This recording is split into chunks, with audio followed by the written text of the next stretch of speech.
मोहतरम नाजरीन, क़यामत का नाम सुना होगा। क़यामत का तस्वुर आप दोस्तों ने किया होगा। कैसी होगी क़यामत, कैसा मंजर होगा क़यामत का, क्या होगा क़यामत में, और वो 8 चीज़ें क्या हैं जो क़यामत आने के बाद भी कायम व दायम रहेंगी। आइए आज की वीडियो में मुलाहिज़ा करते हैं।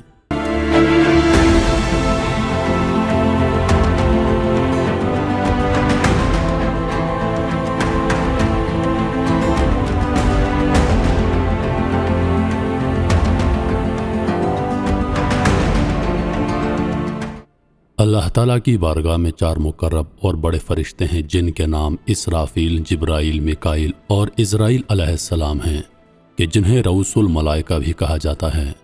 रिवायत के मुताबिक अल्लाह ताला ने इसराफील, जिब्राइल और मिकाईल अलैहिस्सलाम को एक तस्बीह से खलक फरमाया। इसराफील और जिब्राइल अलैहिस्सलाम सब मखलूक से ज़्यादा अल्लाह ताला के करीब हैं। इनके और अल्लाह ताला के दरमियान सिर्फ 4 पर्दे का फासला है, जबकि बाकी तमाम मखलूक और अल्लाह ताला के दरमियान 70,000 पर्दों का फासला है। हदीस के मुताबिक पैगम्बर इस्लाम सल्लल्लाहु अलैहि वसल्लम हमेशा रात की दुआ में अल्लाह ताला को यूं खिताब फरमाते थे, अल्लाहुम्मा रब्बा जिब्राइल, मिकाईल व इसराफील। और इमाम सजाद अलैहिस्सलाम भी इसके हक़ में यूं दुआ फरमाते थे कि खुदाया इसराफील पर दुरूद भेजो क्योंकि वो सूर फूंकने वाला है और तेरे इंतज़ार में है ताकि सूर फूंकने से कब्रों में सोने वालों को जगाए। तो रात में इसराफील नाम के फरिश्तों का जिक्र हुआ है जो कुर्सी पर बैठे हैं और मुक़द्दस मुक़द्दस मुक़द्दस का जिक्र उनकी ज़ुबान पर जारी है। इसराफील का सूर फूंकना हिंदू मज़हब में शिवा के इस अमल से मुशाबहत रखता है जहाँ पर वो अपने तेबल बजाकर इंसानों को फनाह करके या जिंदा करेंगे। कदीमी मिस्र में ये अकीदा मौजूद था कि अहले बहिश्त इसराफील की आवाज़ सुनकर लज्जत महसूस करेंगे। इसी तरह शाम के कदीमी दानिशमंद ने इसराफील को एक खुश आवाज़ फरिश्ता कहा है कि जब इसराफील तस्बीह करता है तो आसमान वाले अपनी इबादत को छोड़कर उसकी तस्बीह सुनने लग जाते हैं। हज़रत इसराफील अलैहिस्सलाम सूर फूंकेंगे और हज़रत इज़राइल अलैहिस्सलाम यानी मलकुल मौत लोगों की रूहें कब्ज़ करेंगे। इस दौरान शैतान की रूह भी कब्ज़ की जाएगी और उससे इतनी तकलीफ पहुंचाई जाएगी जितना दुनिया के तमाम इंसानों को मौत के वक्त हुई होगी। 6 माह तक सूर फूंके जाने के बाद दुनिया की हर चीज़ रेजा रेजा हो जाएगी। आसमान और सितारों का निशान मिट जाएगा, तमाम इंसान हलाक हो जाएंगे, फरिश्ते भी मर जाएंगे। तो उस वक्त सिर्फ 8 चीज़ें बाकी रहेंगी। उन 8 चीज़ों में पहले अल्लाह ताला का अर्श, दूसरा अल्लाह की कुर्सी, तीसरी लौह, चौथी कलम, 5वीं जन्नत, 6ठी दोज़ख, 7वीं सूर और 8वीं चीज़ जो बाकी बचेगी वो रूहें होंगी। लेकिन रूहों को भी बेखुदी ज़रूर होगी। शाह रफ़ीउद्दीन मुहद्दिस दहलवी के मुताबिक बाज़ उलमाए कराम के नज़दीक ये 8वीं चीज़ें भी कुछ देर के लिए मौदूम हो जाएंगी और सिर्फ अल्लाह की ज़ात बाकी रहेगी। उस वक्त जब अल्लाह ताला की ज़ात के सिवा कोई बाकी नहीं रहेगा तो अल्लाह ताला फरमाएगा कि कहाँ हैं हुकूमतों के दावेदार और बादशाह, किसके लिए आज की सल्तनत है। फिर अल्लाह ताला खुद इरशाद फरमाएगा कि तमाम सल्तनत खुदा वहदहू क़हार के लिए है। उसके बाद एक वक्त तक सिर्फ अल्लाह की ज़ात ही मौजूद रहेगी। उसके बाद एक मुद्दत के बाद अल्लाह ताला खुद ही तमाम चीज़ों को दोबारा पैदा करेगा। इस दौरान कितना अरसा होगा ये अल्लाह के सिवा कोई नहीं जानता। ज़मीन उस वक्त ऐसी होगी कि उसमें इमारतों, दरख्तों, पहाड़ों और समुद्रों वगैरह का निशान तक नहीं होगा। उसके बाद जिस जिस मुकाम पर से लोगों को अल्लाह ताला चाहेगा वहीं से उनको दोबारा ज़िंदा करेगा।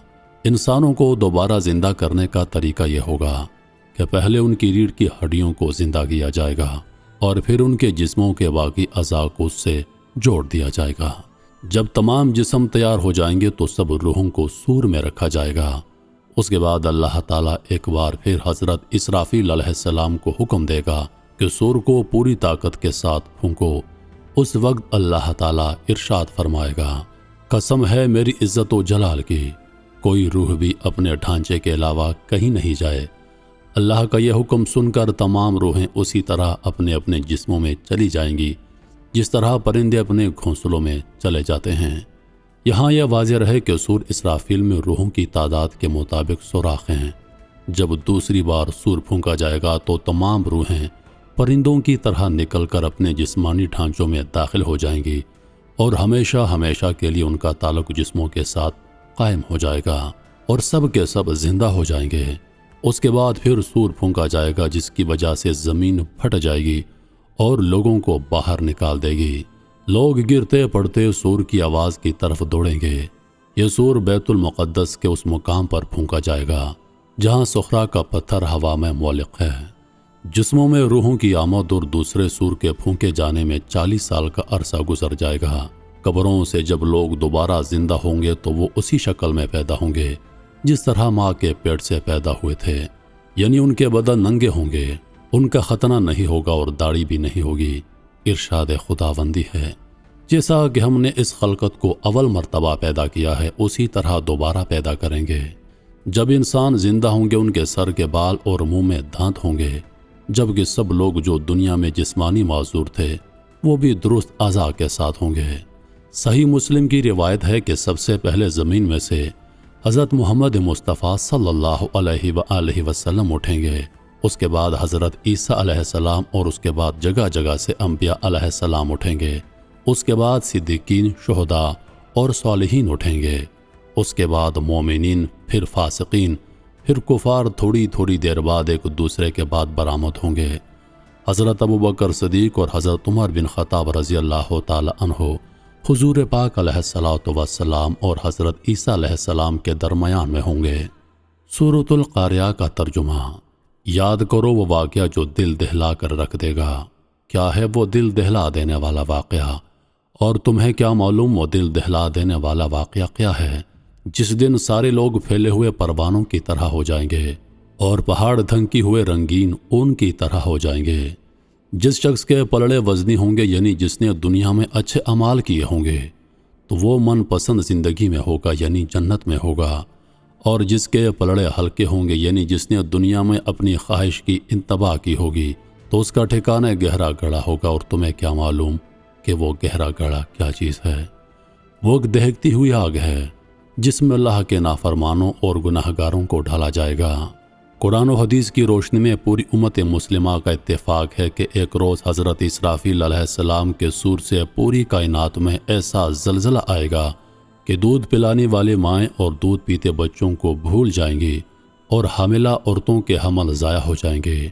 چیخ و پکار اور زلزلے کی شدت بڑھتی جائے گی جس سے تمام انسان اور جانور مرنا شروع ہو جائیں گے، یہاں تک کہ کائنات میں کوئی بھی زندہ باقی نہ بچے گا۔ جیسا کہ سورۃ الرحمن میں اللہ تعالیٰ ارشاد فرماتا ہے، اس زمین میں جو کوئی ہے وہ فنا ہونے والا ہے اور صرف تمہارے پروردگار کی ذات باقی رہ جائے گی۔ اللہ تعالیٰ نے قرآن کریم میں اس دن کا بار بار ذکر فرمایا ہے۔ صرف یوم القیامہ کا لفظ 80 جگہوں پر وارد ہوا ہے۔ دیگر مذہبی کتابوں میں بھی اس دن کا تذکرہ ملتا ہے، حتیٰ کہ عیسائی اور یہودی بھی اس دن کو برحق مانتے ہیں۔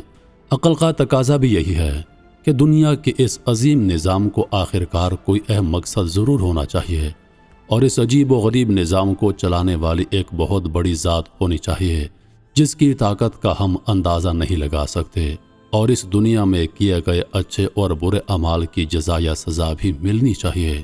اللہ تعالیٰ نے قرآن کریم میں مختلف انداز سے اس دن کی ہولناکی کو ذکر کیا ہے۔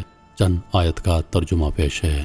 جب سورج لپیٹ دیا جائے گا اور جب ستارے ٹوٹ ٹوٹ کر گریں گے اور جب پہاڑوں کو چلایا جائے گا اور جب سمندروں میں طغیانی آ جائے گی اور جب آسمان کا چھلکا اتار دیا جائے گا اور جب دوزخ بھڑکائی جائے گی اور جب جنت قریب کر دی جائے گی، تو اس وقت ہر شخص کو اپنا سارا کیا دھرا معلوم ہو جائے گا۔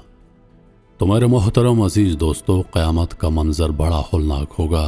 دنیا کی تمام چیزیں ختم ہو جائیں گی، صرف 8 چیزیں باقی رہ جائیں گی، یعنی کہ اللہ کا عرش، اللہ کی کرسی، لوح، قلم، جنت، دوزخ، سور اور روحیں۔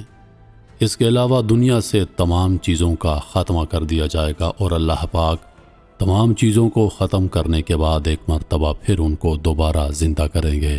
اس کے بعد سب لوگ حشر کے میدان میں جمع ہوں گے، تمام لوگوں کا حساب کتاب کیا جائے گا۔ جس کے اعمال اچھے ہوں گے وہ جنت میں جائے گا، جس کے اعمال برے ہوں گے اسے دوزخ میں ڈال دیا جائے گا۔ کیا ہی ہولناک منظر ہوگا۔ اللہ پاک ہم سب کو سمجھنے اور نیک اعمال کرنے کی توفیق عطا فرمائے۔